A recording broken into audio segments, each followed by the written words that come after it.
कारवाई केली पाहिजे, निलंबन केलं पाहिजे आणि त्यांच्यावर खटले चालवले पाहिजे.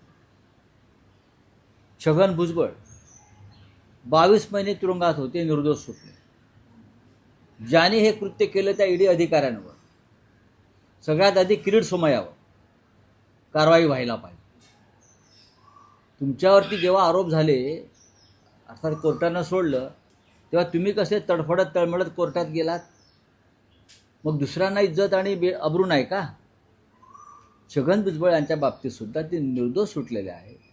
मग ते ईडीचे अधिकारी, त्यांच्यावर काय कारवाई झाली? खोटे पुरावे आणि खोटे गुन्हे दाखल केल्याबद्दल ज्याने आरोप केले हे ते भाजपचे जे लोक आहेत, किरीट सोमय्यांसारखे, त्यांच्यावरती काय कारवाई झाली?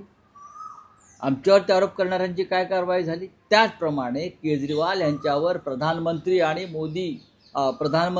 मोदी आणि शहाने आरोप केले आणि त्यांच्या दबावाखाली CBIनं कारवाई केली. त्याच्यामुळे एकतर नरेंद्र मोदी आणि अमित शहाने माफी मागायला पाहिजे. नरेंद्र मोदी आणि अमित शहाने केजरीवालची माफी मागायला पाहिजे आणि ज्या अधिकाऱ्याने दबावाखाली येऊन हे कृत्य केलं त्यांना निलंबन करून त्यांच्यावरती खटला दाखल केला पाहिजे. रावसाहेब, तसंच प्रकरण आहे शिखर बँक घोटाळ्याचे.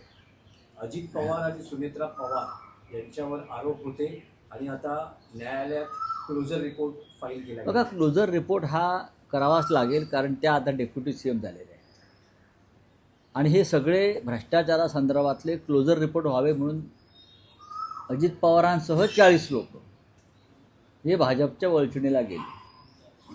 पण अजित पवार असताना क्लोजर रिपोर्ट झाला नाही. लक्षात घ्या, अजित पवार साहेब असताना जरंडेश्वर साखर कारखान्याचा विषय बंद झाला नाही. तो दिल्लीला फाईल गेली की हा रिपोर्ट क्लोज करूया. अमित शहानी त्याच्यावरती नव्यानं चौकशी करा असा केंद्रीय सहकार मंत्रालयाचा शेरा मारून ती परत पाठवल्यामुळे अजित पवार अस्वस्थ होते. अजित पवारांची अस्वस्थता त्यातून होती आणि त्यातून त्यांना परत माघारी जायचं होतं. ज्या कारणासाठी मी भाजपबरोबर आलो ती फाईलच बंद होत नसेल तर मग अशा करतात थांबायचं. जरंडेश्वर कारखान्याच्या फाईल उशीर होत्या. शिखर घोटाळ्यासंदर्भात क्लोजर रिपोर्टची कारवाई सुरू होती, पण काही लोकांनी त्याच्यावरती आक्षेप घेतला. अण्णा हजारे वगैरे लोकांनी, त्याच्यामुळे ती थांबली होती.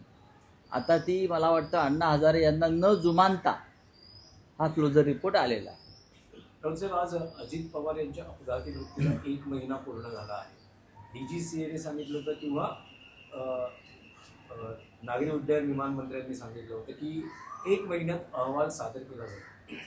अजूनही अहवाल नाही आहे आणि एकीकडे रोहित पवार हे सर्व नेत्यांना भेटून या प्रकरणाची सखोल चौकशी. VSR कंपनी ही यातली आरोपी क्रमांक 1 आहे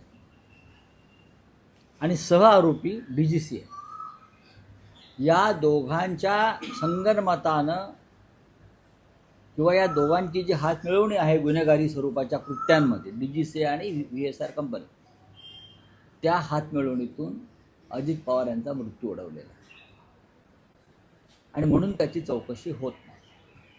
VSR कंपनीमधले अज्ञात भागीदार कोण आहेत, बेनामी, तर ते आंध्रचे राजकारणी, महाराष्ट्रातले काही राजकारणी,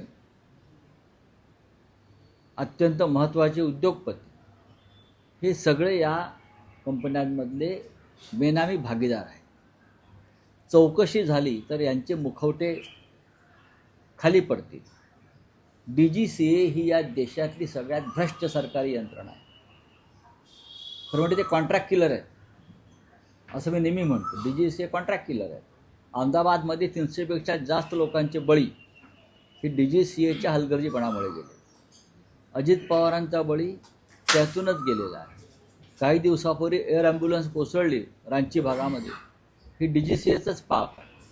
DGCA फक्त भ्रष्टाचार करते, आपल्या हव्या त्या लोकांना लायसन देते किंवा काढून देते. रावसाहेब, आता आपण VSR कंपनी आरोपी क्रमांक 1 म्हणालात.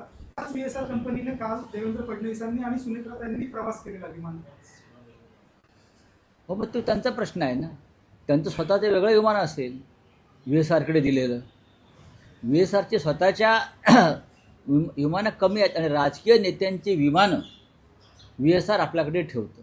त्याच्यामध्ये त्यांचं विमान असेल स्वतःचं ते फडणवीस साहेबांचं. नाही, पण राऊत साहेब, काल रोहित पवारांनी